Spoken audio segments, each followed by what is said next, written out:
This is the second part of Sister Mimi's testimony that is focused in her deliverance. After visiting Jesus' throne we were about to leave, then I asked the angel about the 2 books and the sword on Jesus' table.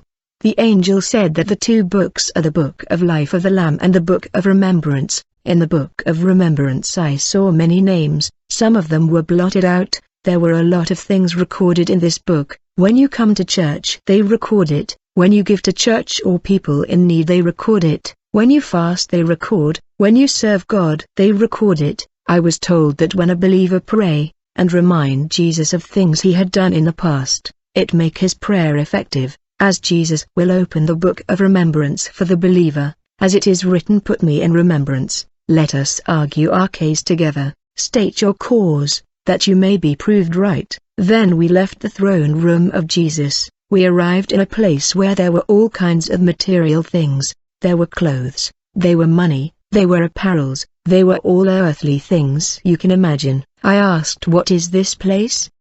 The angel said, just observe, beloved. As I was observing all these earthly stuff, I saw a shirt that I donated to my friend many years ago. It was in this place. It was in a bad state. The angel said, Mimi, when you were giving your shirt to your friend you were denigrating her, you were insulting her, that's why it is here. The angel said, this place is the bin.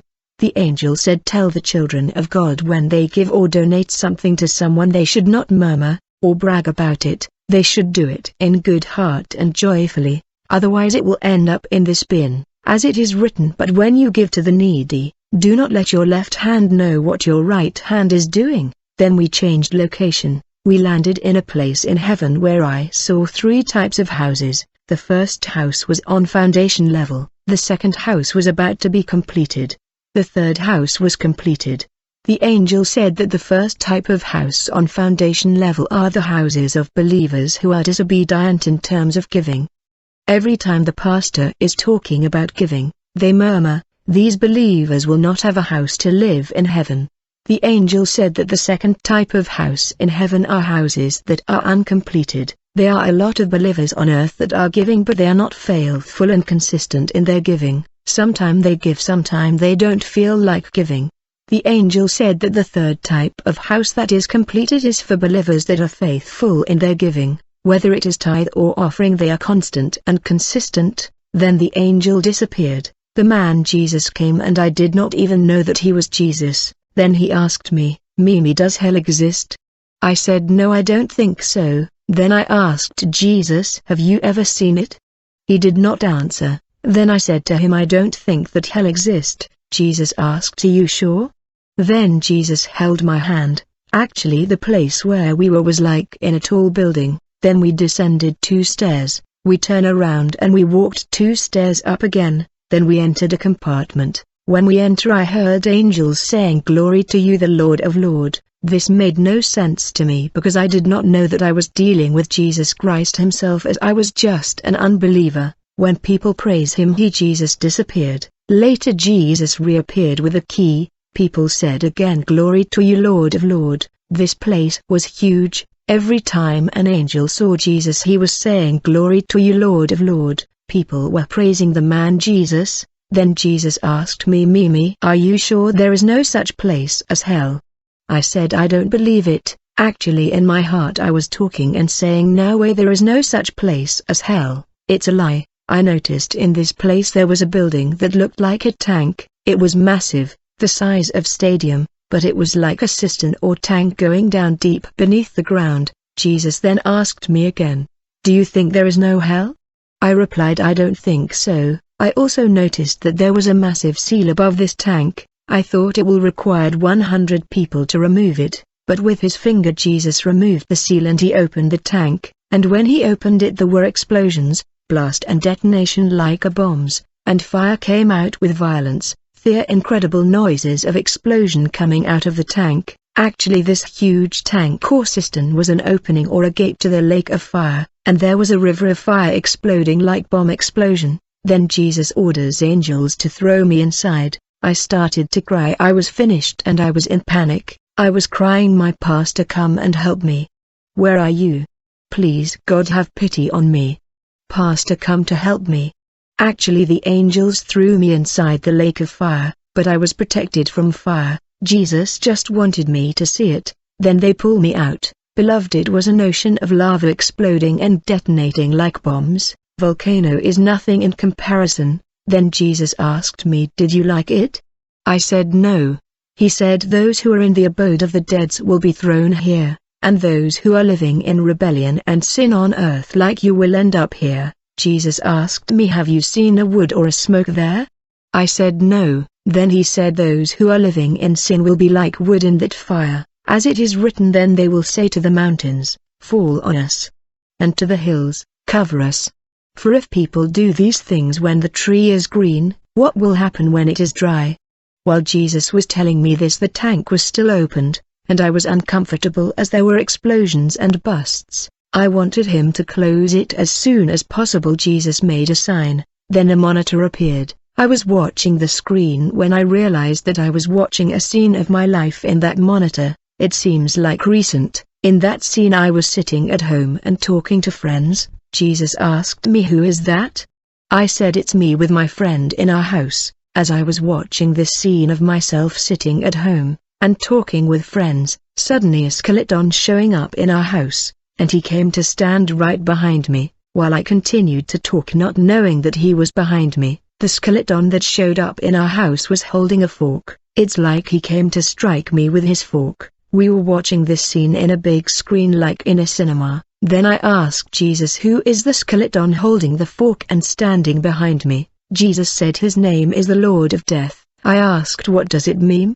Jesus said, it means death. I said, are you talking about death literally?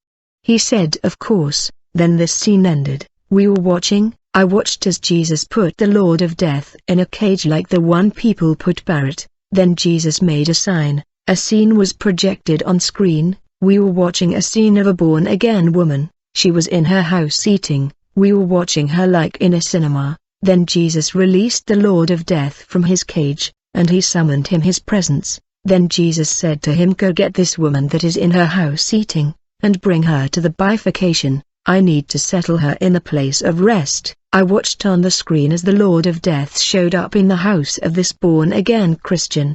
He stood right behind her and he hit her with his fork. After she died, he transported her spirit to Jesus, who placed the woman in the place of rest in heaven. Then Jesus said to me, you see, the lady is a born-again who was walking in holiness. She was in good standing with me. If I let her live, she would have backslidden. That's why I authorized death to take her, so that she can be in the place of rest in heaven. Then I asked Jesus, do you send the Lord of Death to kill people? Jesus replied, you just watch. Then Jesus sent the Lord of Death again to take a man's soul. After he hit the man with his fork, the man's soul was transported to the abode of the dead.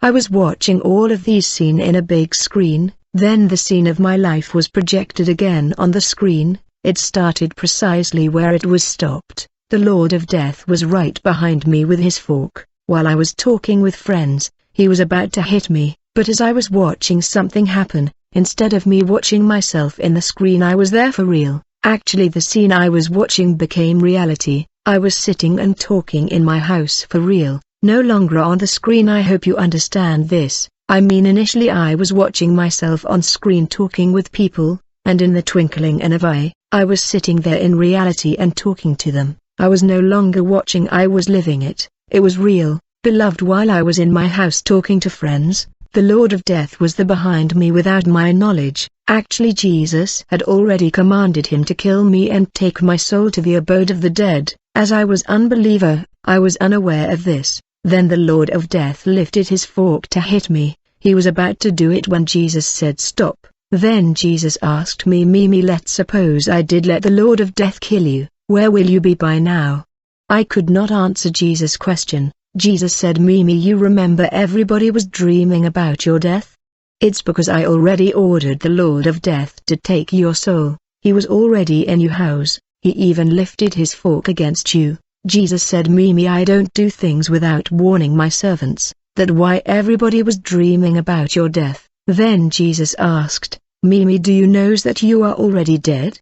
I said, no, I am not dead. I am fine. I am here talking to you. Beloved, while all this was happening, people in the church on earth realized that I was not waking up. They tried hard, I could not wake up. There was panic in the church, even a trouble broke out in the church. Jesus was right, on earth I was already dead. Actually, dreams that people had that I was dead were real. It was incredible to hear this from Jesus. I was still at my house and the Lord of Death was still standing behind me. Then Jesus signaled me to stand up. When I did, suddenly a siren went out of my body. She crossed the local river around the neighborhood, and she stood on the other side the river. She was regretting and saying, I am disappointed. I've always been living with Mimi. I was walking and enjoying life with Mimi, but today she chased me away. The siren was complaining. Then Jesus said to me, Mimi, you had a siren in your body. She entered your body when you were a child. When your mother went to wash you in the river,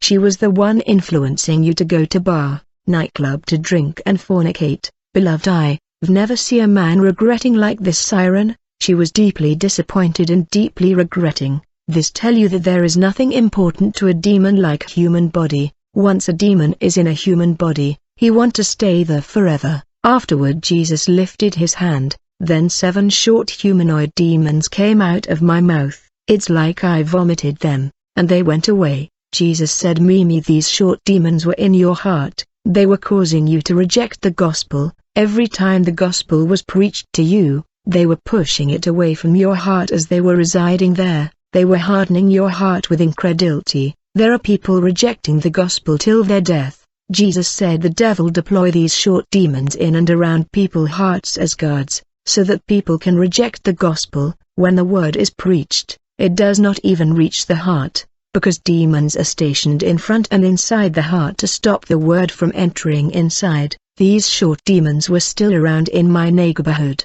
They were deeply regretting alongside the siren who could not stop regretting. I heard a short demon saying, Mimi has abandoned us just like that. Then Jesus blew fire out of his mouth, and that fire molded itself to a veil like a wire of fire. Then Jesus said, from today I separate you from these demons. I wonder what kind of man is spitting fire out his mouth. Then the Lord of Death who came to kill me and was behind me said to Jesus, Lord, where should you pass? Then I saw Jesus seizing the wire or the veil of fire, and pulling it up to allow the Lord of Death to pass because he could not pass. Then Jesus said to the Lord of Death, cover her tomb with sand and bring me the book of the deads. I learned that before you die your name will be written in the book of the deads. Beloved, I saw my name written in the book of the dead. Then I watched Jesus erasing my name from that book. He said, Mimi, look, you are already in the book of the dead. Everything was arranged for your death. I pity you. Then Jesus said, let's enter your heart. Beloved, Jesus took me inside my heart. I could see all the organ of my body, the heart, the kidneys, intestine. Jesus was cleaning my heart while I watching my internal organs. After cleaning we went out of my body. Then Jesus said, I am staying in your heart. Then we out of my body. As I did not know that I was dealing with Jesus, I said, man, you said that you were staying in my heart. How come we went out together? Jesus did not answer me. Beloved, Jesus is God. He is omnipresent. Every time a human receives the Son of God, His Spirit will dwell in the heart of that man. Then we changed location and we landed at the gate of the heaven, the place of rest. When the angels saw Jesus they said, Glory to you, the Lord of Lords. Then he disappeared. Once I was inside, I saw Jesus again. I asked him, where did you go? He said, I was always with you. I did not know that I was dealing Jesus. I just noticed that wherever we landed angels were shouting, Glory to you, Lord of Lords. I saw a multitude of people dressed in white. Everybody was standing where his photo was placed. They were in order, and they were singing song of praise. Jesus said all these people walked in holiness while they were on earth. I also noticed photos of people who were not there. Jesus said these are Christians walking in holiness on earth. Suddenly I realized that I was not dressed in white garment like other. Then Jesus orders angel to dress me with white garment. I saw my photo appearing in heaven.